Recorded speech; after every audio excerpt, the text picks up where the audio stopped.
नमस्कार दोस्तों। ये हम लोग उत्तराखंड की परीक्षावाणी को कंप्लीट कर रहे थे, तो इसमें करंट अफेयर का कुछ पार्ट हम लोग कर चुके थे। तो देखते हैं remaining part. Naini Saini airport को एरोड्रम लाइसेंस 13 जून 2023 को नागर विमानन महानिदेशालय DGCA ने उत्तराखंड नागरिक उड्डयन विकास प्राधिकरण यूकाडा के अंतर्गत राज्य के सीमांत जिले पिथौरागढ़ के नैनी सैनी एयरपोर्ट के लिए एरोड्रम लाइसेंस जारी कर दिया। उल्लेखनीय है कि एरोड्रम लाइसेंस मिलने से सीमांत जिले पिथौरागढ़ के नैनी सैनी एयरपोर्ट से अब नागरिक विमान भी उड़ान भर सकेंगे।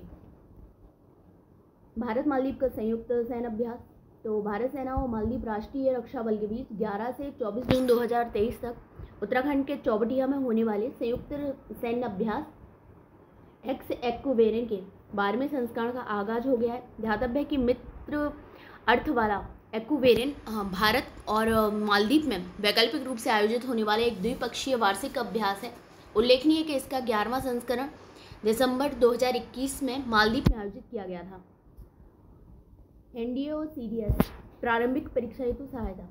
उत्तराखंड के युवाओं को NDA और CDS की प्रारंभिक परीक्षा में चयन होने पर राज्य सरकार अब 1 लाख रुपए की सहायता प्रदान करेगी। सेना में अफसर बनने के लिए प्रदेश के युवाओं को राज्य सरकार मुफ्त कोचिंग के साथ ही आर्थिक प्रोत्साहन राशि के रूप में 1 लाख रुपए प्रदान करेगी। ध्यातव्य है कि अब तक इसके लिए 50,000 रुपये दिए जा रहे थे। इस योजना का लाभ उत्तराखंड के स्थायी एवं मूल निवासी उन छात्र छात्राओं को मिलेगा जिन्होंने 12वीं स्नातक या स्नातकोत्तर परीक्षाएं राज्य के शिक्षण संस्थाओं में पास की हैं। योजना के लाभ के लिए प्रारंभिक परीक्षा का परिणाम आने के 1 महीने के भीतर आवेदन करना होगा। इस योजना का लाभ एक बार ही लिया जा सकेगा। ठीक है। माँ पूर्णागिरि मेले का आयोजन। उत्तर भारत में प्रसिद्ध उत्तराखंड में चंपावत जिले के माँ पूर्णागिरि मेले का 15 जून 2023 को समापन हुआ। यह मेला लगभग 3 महीने तक चला। उत्तराखंड का यह प्रसिद्ध मेला 9 मार्च 2023 को शुरू हुआ था। यह मेला भारत नेपाल का सीमांकन करने वाली शारदा नदी के तट पर प्रतिवर्ष लगता है। यदि आप लोगों को इसका PDF चाहिए तो इसका हम लोगों का टेलीग्राम जो चैनल है उससे आप इसका PDF भी ले सकते हैं। तो पूर्णा देवी का कहाँ है? चंपावत जिले में और 3 महीने तक चलता है और शारदा नदी के तट पर प्रतिवर्ष लगता है। कैंची धाम मेले की शुरुआत। नैनीताल में 15 जून 2023 को कैंची धाम मेला आयोजित किया गया। प्रतिवर्ष 15 जून को कैंची धाम की स्थापना दिवस मनाया जाता है। ध्यातव्य है कि बाबा नीम करौली ने अपने दोस्त पूर्णानंद के साथ मिलकर 15 जून 1965 में कैंची धाम आश्रम की स्थापना की थी। हाल ही में राज्य सरकार ने नैनीताल जिले की तहसील कोश्या कोटली का नाम श्री कैंची धाम के नाम पर रखने की घोषणा की है। पहले क्या था? कोश्या कोटली, अब कोटोली, अब कैंची धाम हो गया। नवीन चक्राता टाउनशिप। 31 मई 2023 को उत्तराखंड कैबिनेट ने देहरादून जिले में नवीन टाउनशिप को बसाए जाने के प्रस्ताव को मंजूरी दे दी है। पुरोड़ी से लेकर लखवाड़ यमुना पुल तक का क्षेत्र टाउनशिप में शामिल किया जाएगा। इस प्रतीक्षित टाउनशिप का निर्माण मसूरी देहरादून विकास प्राधिकरण करेगा। पर्यटन क्षेत्र में उत्तराखंड गोवा समझौता। 23 मई 2023 को पर्यटन के विभिन्न आयामों में आपसी सहयोग को बढ़ावा देने के संबंध में उत्तराखंड के मुख्यमंत्री पुष्कर सिंह धामी तथा गोवा के पर्यटन मंत्री रोहन खोटे की उपस्थिति में समझौता ज्ञापन पर हस्ताक्षर किए गए। दोनों राज्य पर्यटन के क्षेत्र में द्विपक्षीय सहयोग के माध्यम से संयुक्त कार्य योजना के आधार पर पर्यटकों की संख्या बढ़ाने और पर्यटन सुविधाओं के विकास में दोनों राज्यों के मध्य यात्रा सुविधाओं को बेहतर बनाने के भी प्रयास करेंगे। समझौता ज्ञापन के तहत पर्यटकों की सुविधा के लिए गोवा से उत्तराखंड के लिए एक से अधिक सीधी उड़ान कनेक्टिविटी सुविधा पर ध्यान देंगे। गोवा एवं उत्तराखंड की विशिष्ट सांस्कृतिक विरासत से पर्यटकों को परिचित कराने के लिए सांस्कृतिक आदान प्रदान के कार्यक्रमों, रोड शो, आपसी पर्वों का आयोजन, स्थानीय व्यंजनों, लोक संस्कृति, हस्तशिल्पों को प्रदर्शित करने के अवसर पैदा करने के प्रयास किए जाएंगे। श्री अन्न महोत्सव 2023 का शुभारंभ। 13 मई 2023 को उत्तराखंड के मुख्यमंत्री पुष्कर सिंह धामी ने देहरादून जिले के हाथी बड़कला स्थित सर्वे स्टेडियम में श्री अन्न महोत्सव 2023 का शुभारंभ किया है। 4 दिवसीय श्री अन्न महोत्सव में न केवल मोटे अनाज की खेती को बढ़ावा मिलेगा, बल्कि इससे किसानों को भी मोटे अनाजों से संबंधित आवश्यक जानकारियां प्राप्त होंगी।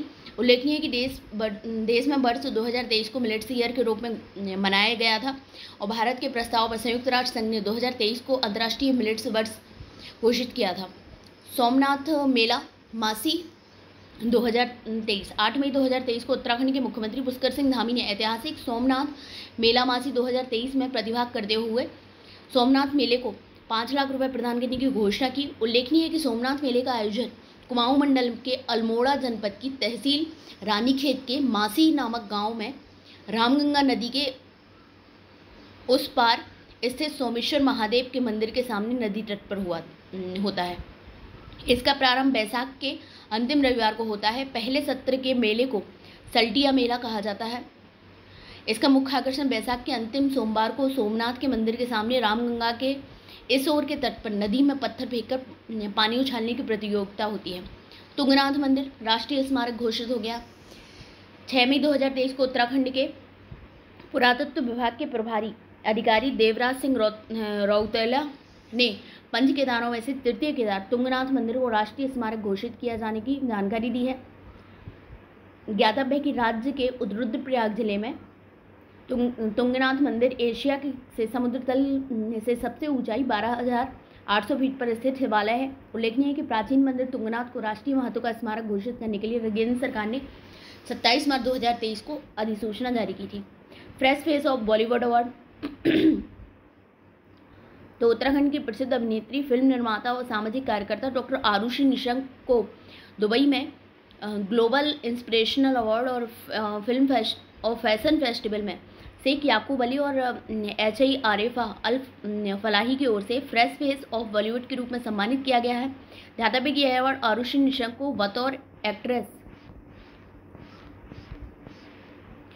प्रोड्यूसर के रूप में बॉलीवुड में उनके बेहतरीन काम के लिए दिया गया। आरुषि के पिता डॉक्टर रमेश पोखरियाल निशंक हरिद्वार क्षेत्र से सांसद हैं और वह पूर्व केंद्रीय शिक्षा मंत्री भी रह चुके हैं। उत्तराखंड संस्कृत शिक्षा नियमावली 2023 25 मई 2023 को उत्तराखंड शासन ने राज्य संस्कृत शिक्षा नियमावली को मंजूरी दी है। उल्लेखनीय है कि उत्तराखंड संस्कृत शिक्षा नियमावली 2023 के लागू हो जाने के बाद अशासकीय सहायता प्राप्त विद्यालयों में प्रधानाचार्यों, प्रधानाध्यापकों, प्रवक्ताओं, सहायक अध्यापकों, अन्य कर्मचारियों की नियुक्ति एवं सेवा शर्तों को विनियमित करने हेतु नियुक्ति की जा सकेगी। इससे प्रदेश में संस्कृत विद्यालयों को मान्यता देने में अब कोई दिक्कत नहीं आएगी। साथ ही संस्थाओं की प्रशासनिक योजनाओं का अनुमोदन भी आसानी से किया जा सकेगा। देहरादून से दिल्ली के बीच वंदे भारत एक्सप्रेस ट्रेन 25 मई 2023 को प्रधानमंत्री नरेंद्र मोदी ने वीडियो कॉन्फ्रेंसिंग के माध्यम से देहरादून से दिल्ली के बीच वंदे भारत एक्सप्रेस ट्रेन का उद्घाटन करने से रवाना किया। इसी दौरान उन्होंने नव विद्युतीकृत रेलखंडों को भी राष्ट्र को समर्पित किया। उत्तराखंड को 100% विद्युतीकरण वाला राज्य घोषित किया गया। ध्यातव्य है कि वंदे भारत एक्सप्रेस उत्तराखंड में प्रारंभ होने वाली पहली ट्रेन है। यह ट्रेन देश की राजधानी को उत्तराखंड के देवभूमि से जोड़ेगी।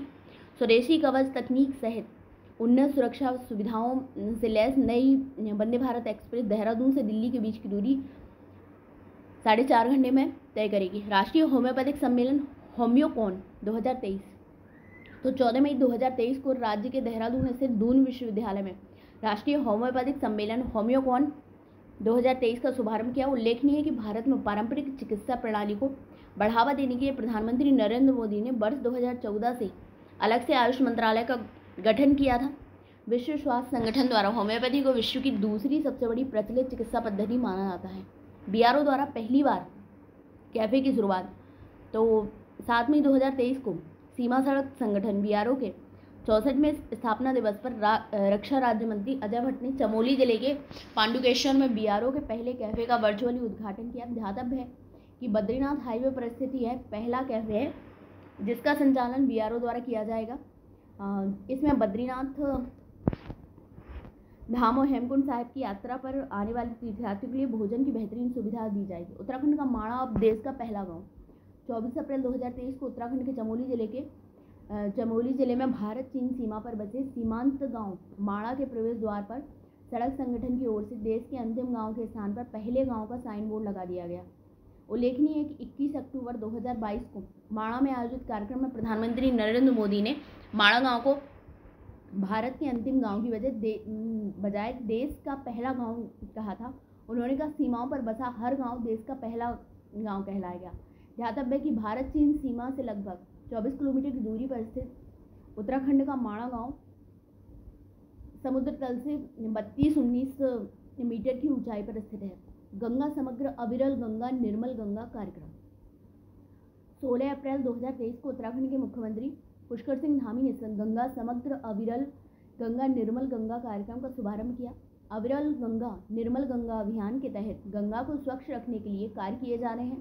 इसमें गंगा को साफ सुथरा रखने के साथ साथ जल स्रोतों का संरक्षण और संवर्धन भी शामिल है। प्रथम चरण के तहत गंगा से मिलने वाले 132 गंदे नालों के पानी को एसटीपी के माध्यम से स्वच्छ किया गया है।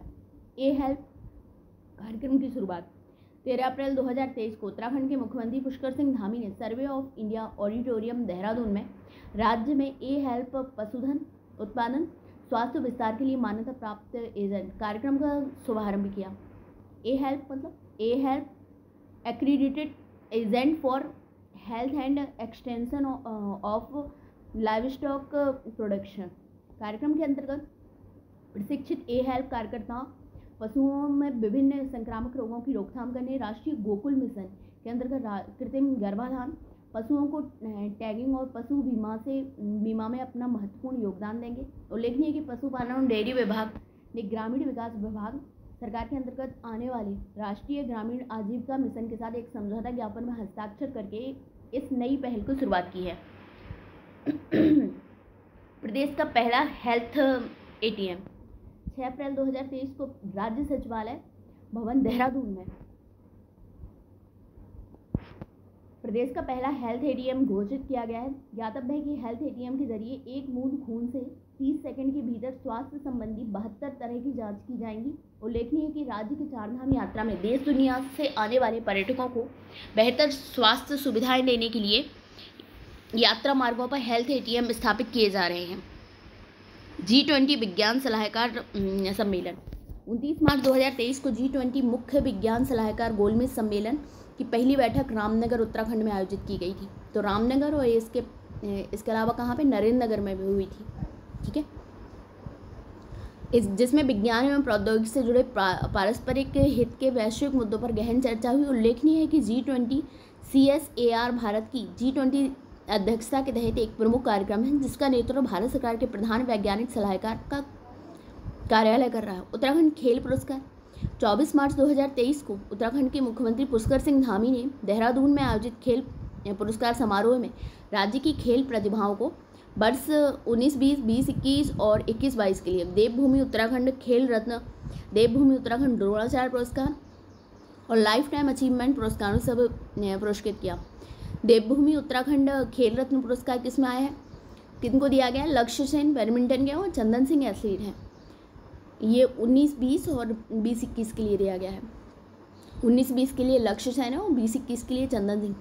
देवभूमि उत्तराखंड द्रोणाचार्य पुरस्कार धीरेन्द्र कुमार सेन बैडमिंटन प्रशिक्षक, इन्हें 19-20 के लिए मिला है। कमलेश कुमार तिवारी ताइक्वांडो प्रशिक्षक, इन्हें 20-21 के लिए मिला है। संदीप कुमार डुकलान को 21-22 तीरंदाजी प्रशिक्षक के लिए मिला है। लाइफ टाइम अचीवमेंट अवार्ड किसको मिला है? सुरेश चंद्र पांडे को 21-22 के लिए एथलेटिक्स। आबकारी नीति 23-24 को मंजूरी 24 मार्च 2023 को उत्तराखंड के मुख्यमंत्री पुष्कर सिंह धामी की अध्यक्षता में हुई कैबिनेट की बैठक में उत्तराखंड सरकार ने राज्य की आबकारी नीति 23-24 को मंजूरी दी। इसके प्रमुख प्रावधान क्या क्या है? नई आबकारी नीति में प्रावधान किया गया है कि अधिकतम खुदरा मूल्य से अधिक दाम पर शराब बेचने वालों के लाइसेंस सस्पेंड होंगे। यदि किसी दुकान की 5 बार MRP से अधिक वसूली की शिकायत आई तो इसका लाइसेंस सस्पेंड कर दिया जाएगा। इसमें तय किया गया कि देसी मदिरा के पौवे कांच के बजाय अब टेट्रा पैक में मिलेंगी ताकि मिलावट रोकी जा सके। सरकार ने डिपार्टमेंटल स्टोर के लाइसेंस का शुल्क पहाड़ों में 8 लाख रुपए और मैदानी जिलों में 8 से बढ़ाकर 15 लाख रुपए कर दिए। आबकारी नीति 23-24 के तहत 3 रुपये प्रति बोतल उपकर के रूप में किया जाएगा। वैसे मुझे नहीं लग रहा कि ये पौए मऊए का आएगा इसमें। जो राज्य में गौ रक्षा, खेल और महिला कल्याण के लिए निर्धारित किया। उत्तराखंड सौर ऊर्जा नीति 2023 13 मार्च 2023 को उत्तराखंड के चमोली जिले में हुई कैबिनेट की बैठक में प्रदेश की नई सौर ऊर्जा नीति को मंजूरी दी गई। उत्तराखंड राज्य सौर ऊर्जा नीति 2023 में सरकार ने यह अपेक्षा जताई है कि दिसंबर 2027 तक प्रदेश में 2500 मेगावाट बिजली का उत्पादन इस प्रोजेक्ट से होगा। इनसे सौर ऊर्जा के क्षेत्र में रोजगार के नए अवसर पैदा होंगे, ग्रामीणों की आजीविका के अवसर भी बढ़ेंगे। नई सौर ऊर्जा नीति के तहत निजी उपयोग या तीसरे पक्ष की बिक्री के लिए सरकारी या निजी भूमि पर भी सौर ऊर्जा की परियोजनाएं लगाई जा सकेंगी। उत्तराखंड में होंगे 38वें राष्ट्रीय खेल। 12 मार्च 2023 को हल्द्वानी में पीटी ऊषा की अध्यक्षता में हुई भारतीय ओलंपिक संघ की बैठक में तय किया गया कि वर्ष 2024 में 38वें राष्ट्रीय खेल उत्तराखंड में होंगे। ध्यातव्य कि 26 अक्टूबर से 9 नवंबर तक गोवा में पहली बार 37वें राष्ट्रीय खेलों का आयोजन किया गया था। तो 37 में गोवा में हुए थे और 38 में कहाँ होंगे? उत्तराखंड में, जिसमें कुल 29 टीमों ने भाग लिया था। उल्लेखनीय है कि 37वें राष्ट्रीय खेल में उत्तराखंड कुल 24 पदकों, 3 स्वर्ण, 7 रजत, 14 कांस्य कितने मिले थे? 24 पदक मिले थे, जिनमें 3 स्वर्ण थे, 7 रजत थे और 14 कांस्य थे के साथ 25वें स्थान पर था, जबकि पहला और दूसरा स्थान महाराष्ट्र और सर्विसेज ने प्राप्त किया था। रुद्रप्रयाग और टेहरी सर्वाधिक भूस्खलन प्रभावित हैं। 6 मार्च 2023 को भारतीय अंतरिक्ष अनुसंधान संगठन इसरो और राष्ट्रीय सुदूर संवेदी केंद्र NRSC की जारी भूस्खलन मानचित्र रिपोर्ट में खुलासा हुआ कि उत्तराखंड के रुद्रप्रयाग व टेहरी जिले देश में भूस्खलन से सर्वाधिक प्रभावित हैं। रिपोर्ट के अनुसार सर्वाधिक भूस्खलन प्रभावित क्षेत्र के 147 जिलों में उत्तराखंड के सभी 13 जिले शामिल हैं, जिसमें रुद्रप्रयाग पहले और टेहरी दूसरे स्थान पर। चमोली जिला भूस्खलन जोखिम के मामले में देश में 19वें स्थान पर है। अंतर्राष्ट्रीय योग महोत्सव 2023, अब तो 24 की भी थीम आ जाएगी। प्राचीन योग के विरासत को जीवित रखने हेतु उत्तराखंड पर्यटन विभाग द्वारा राज्य पर्यटन विकास बोर्ड की सहायता से प्रतिवर्ष योग नगरी ऋषिकेश में अंतर्राष्ट्रीय योग महोत्सव का आयोजन किया जाता है। वर्ष 2023 तक यह आयोजन 1 से 7 मार्च 2023 के मध्य किया गया, जिसमें कई विद्वान संत योगी के साथ साथ हजारों देश विदेशी पर्यटकों ने भी इसमें योगाभ्यास किया। ध्यातव्य कि प्रतिवर्ष 21 जून को अंतर्राष्ट्रीय योग दिवस मनाया जाता है तथा वर्ष 2023 के अंतर्राष्ट्रीय योग दिवस की थीम वसुधैव कुटुंबकम के लिए योग है। ठीक है, महोत्सव ये मनाया गया था 1 से 7 मार्च। स्वच्छ सुजल शक्ति सम्मान, तो 1 मार्च 2023 को भारत सरकार के जल शक्ति मंत्रालय के पेयजल एवं स्वच्छता विभाग द्वारा जनपद बागेश्वर से सरपंच कविता देवी व देहरादून से सरपंच निकिता चौहान को अपने अपने गांवों को ODF खुले में शौच से मुक्त प्लस मॉडल बनाने की दिशा में उत्कृष्ट कार्य और साधारण योगदान के लिए स्वच्छ सुजल शक्ति सम्मान 2023 के लिए चयनित किया गया। ज्ञातव्य है कि 4 मार्च 2023 को अंतर्राष्ट्रीय महिला दिवस के अवसर पर जल शक्ति मंत्रालय द्वारा नई दिल्ली के विज्ञान भवन में आयोजित समारोह में राष्ट्रपति ने कविता देवी और निकिता चौहान को स्वच्छ सुजल शक्ति सम्मान 2023 से सम्मानित किया। मुख्यमंत्री उत्थान और ज्ञान कोश योजना ये 20 फरवरी 2023 को मुख्यमंत्री द्वारा लाई गई थी। प्रदेश में छात्रों को IAS PCS सहित कई प्रतियोगी परीक्षाओं के लिए मुफ्त कोचिंग की व्यवस्था करना है। मुख्यमंत्री उत्थान योजना के तहत राज्य में छात्रों को IAS IPS PCS NDA CDS medical और इंजीनियरिंग जैसी प्रतियोगी परीक्षाओं में कोचिंग की व्यवस्था की जाएगी। इससे आर्थिक अभाव की वजह से इन परीक्षाओं की तैयारी ना कर पाने वाले छात्र छात्राओं के लिए सुविधा होगी। छात्रों को ऑनलाइन स्टडी मटेरियल, ऑफलाइन कक्षाएं, परीक्षा से संबंधित पाठ्यक्रम, प्रश्न बैंक और सुविधाएं उपलब्ध होंगी। ज्ञानकोश योजना के तहत हर जिले में समृद्ध पुस्तकालय की स्थापना करना, जिससे तैयारी करने वाले युवा छात्र, शिक्षक, समुदाय के सदस्य इसका उपयोग कर सकें। पुस्तकालयों में योग अनुभवी और प्रोफेशनल व्याख्याताओं को सूचीबद्ध करते हुए एक संपर्क केंद्र बनाया जाएगा, जो कि प्रतियोगी परीक्षाओं से संबंधित विषयगत समस्या को दूर करने के लिए पुस्तकालयों के उपयोग के लिए विशेषज्ञों द्वारा सूचीबद्ध पुस्तकों की व्यवस्था, इंफ्रास्ट्रक्चर आदि की समीक्षा विशेषज्ञ समिति की ओर से की जाएगी। संयुक्त सैन्य अभ्यास दस्तलिख, तो भारत उज्बेकिस्तान की थल सेनाओं के बीच संयुक्त सैन्य अभ्यास दस्तलिख के चौथे संस्करण का 14 दिवसीय सैन्य अभ्यास राज्य के पिथौरागढ़ में 21 फरवरी से 5 मार्च 2023 के मध्य किया गया। इसमें भारतीय सेना की गढ़वाल राइफल्स रेजिमेंट बटालियन के सैनिकों ने हिस्सा लिया। इस सैन्याभ्यास का मुख्य उद्देश्य दोनों सेनाओं के मध्य सकारात्मक संबंधों को बढ़ावा देना था। संयुक्त राष्ट्र चार्टर के अनुरूप पहाड़ी और अर्ध शहरी परिदृश्य में आतंकवाद विरोधी अभियानों का प्रशिक्षण प्राप्त करना है। ध्यातव्य कि इसका प्रथम संस्करण नवंबर 2019 में उज्बेकिस्तान में आयोजित किया गया था। तो अभी तक 3 आ चुके हैं, मालदीव के साथ में, नेपाल के साथ में और ये उज्बेकिस्तान में, जो उत्तराखंड में हुए हैं। नई संसद भवन में एपड़ कला, नई संसद भवन में पीपल्स हॉल में शोभा बढ़ा रही एपड़ चित्रकला को राज्य के नैनीताल की रहने वाली हेमलता कबड़वाल ने बनाई है। ध्यातव्य कि एपड़ चित्रकला कुमाऊं क्षेत्र की प्राचीनतम लोक चित्रकला है, एपड़ कला, ठीक है। और नई संसद भवन में भी लगाई गई है इसमें। ग्रामीण उद्यमिता समिट 2023 गुल्लक, 10 जनवरी 2023 को मुख्यमंत्री पुष्कर सिंह धामी ने देहरादून में उत्तराखंड उद्यमिता समिट 2023 गुल्लक का शुभारंभ किया, जिससे ग्रामीण क्षेत्रों के व्यवसायियों को विभिन्न क्षेत्रों में सरकार द्वारा चलाई जा रही योजनाओं के बारे में जानकारी मिल सकेगी। उल्लेखनीय है कि ग्रामीण उद्यमियों हेतु आयोजित गुल्लक नामक यह कार्यक्रम देश भर में अपनी तरह का पहला कार्यक्रम है, जिसमें निवेशक ग्रामीण उद्यमियों के साथ सीधे संवाद कर उनके उद्यमों में निवेश कर सकेंगे। प्रथम राहुल सांस्कृतिक पुरस्कार इम्पोर्टेंट है। 6 जनवरी 2023 को उत्तराखंड के प्रसिद्ध साहित्यकार डॉक्टर अरुण कुकसाल को उनकी चर्चित पुस्तक चले 7 पहाड़, किसने लिखी है? अरुण कुकसाल की बुक कौन सी है? चले 7 पहाड़ के लिए पर्यटन मंत्रालय भारत सरकार द्वारा प्रतिष्ठित राहुल सांस्कृतिक पुरस्कार प्रदान किया गया। 2021 का प्रथम पुरस्कार के लिए नामित किया। उल्लेखनीय है कि इनका जन्म 8 अक्टूबर 1959 को पौड़ी गढ़वाल जनपद में हुआ था, ठीक है, डॉक्टर अरुण का, ठीक है। और चले 7 पहाड़ इनकी बुक का नाम है। रोपवे निर्माण 1267 करोड़ की लागत से बनने वाले 9.7 किलोमीटर लंबे गौरीकुंड केदारनाथ रोपवे का निर्माण कार्य प्रगति पर है। इस रोपवे के बन जाने के बाद गौरीकुंड से केदारनाथ धाम तक मात्र 30 मिनट में पहुंचा जा सकेगा। तदुपरांत इस परियोजना के दूसरे फेज के तहत सोनप्रयाग गौरीकुंड रोपवे का निर्माण किया जाएगा। पुनश्च 1163 करोड़ रुपए की लागत से गोविंद घाट से घाघरिया हेतु होते हुए हेमकुंड साहिब तक बनने वाले 12.4 किलोमीटर लंबे रोपवे तथा 1000 करोड़ रुपए की लागत वाले 2 सीमांत सड़क परियोजनाओं का अभी निर्माण कार्य जारी है। ज्ञातव्य है कि इस रोपवे से घाघरिया से उतरकर फूलों की घाटी भी जाया जा सकेगा। यह विश्व का सबसे लंबा और सर्वाधिक ऊंचाई पर स्थित रोपवे होगा, ठीक है। गोविंद घाट से घाघरिया 2 सीमांत सड़क परियोजनाओं में पहली सड़क NH07 है, जो कि अभी माणा गांव तक है।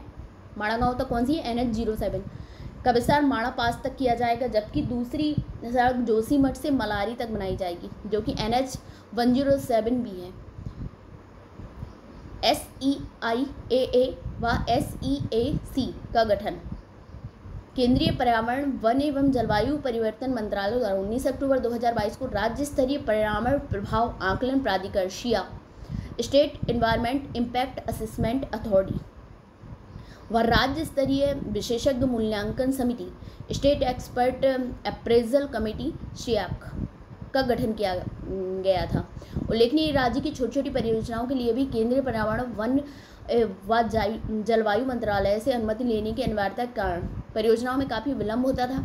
अतः राज्य सरकार के अनुरोध पर केंद्र सरकार ने राज्य में ऑरेंज कैटेगरी की नई परियोजनाओं के लिए राज्य में सिया और शियाक के गठन की अनुमति दी है, जिससे इन दोनों संस्थाओं से अनुमति लेकर परियोजनाओं को जल्दी शुरू किया जा सकेगा, ठीक है। जमरानी परियोजना नैनीताल से काठगोदाम से 10 किलोमीटर अपस्ट्रीम में गोला नदी पर 2584.10 करोड़ रुपए की लागत वाली जमरानी बहुउद्देशीय बांध परियोजना प्रधानमंत्री कृषि सिंचाई योजना के तहत 90% केंद्र सरकार और 10% राज्य सरकार की लागत से निर्मित परियोजना कार्य प्रगति पर है। ध्यातव्य कि यह परियोजना 48 वर्ष पुरानी है। पहली बार 1975 में केंद्रीय योजना आयोग ने इस परियोजना को मंजूरी दी थी। इस परियोजना से हल्द्वानी नगर को 2055 तक वर्ष भर 42 MCM पेयजल और नैनीताल उधमसिंह नगर बरेली व रामपुर जिलों के लगभग 1.5 लाख हेक्टेयर भूमि की सिंचाई सुविधा उपलब्ध होगी। इस पर 14 मेगावाट का जल विद्युत उत्पादन प्लांट भी लगाया जाएगा। उल्लेखनीय है कि इस परियोजना के तहत 150.6 मीटर ऊंचा व 480 मीटर चौड़ा बांध बनाया जाएगा। इस परियोजना को 2027 तक पूरा किया गया। कोटिया जांच समिति रिपोर्ट। उत्तराखंड विधानसभा में राज्य गठन से लेकर 2022 तक हुई भर्तियों की जांच हेतु पूर्व IAS DK कोटिया की अध्यक्षता में गठित 3 सदस्यीय विशेषज्ञ समिति ने 22 सितंबर 2022 को अपनी रिपोर्ट विधानसभा अध्यक्ष ऋतु खंडूरी भूषण को सौंप दी है। पर्वतारोहियों का निधन। उत्तरकाशी जिले के डोकराणी ग्लेशियर के निकट स्थित द्रौपदी का डांडा 2 चोटी पर नेहरू पर्वतारोहण संस्थान के 44 प्रशिक्षकों व 8 प्रशिक्षक के दल के 4 अक्टूबर 2022 को सुबह हिमस्खलन की चपेट में आ जाने से सविता कंसवाल सहित 29 प्रशिक्षकों या प्रशिक्षक का निधन हो गया है। तो ये फिनिश हुआ। अब जो प्रश्न उत्तर प्रणाली है ये हम लोग एक सेपरेट वीडियो में कंप्लीट कर देंगे। ठीक है, तो ठीक है, धन्यवाद।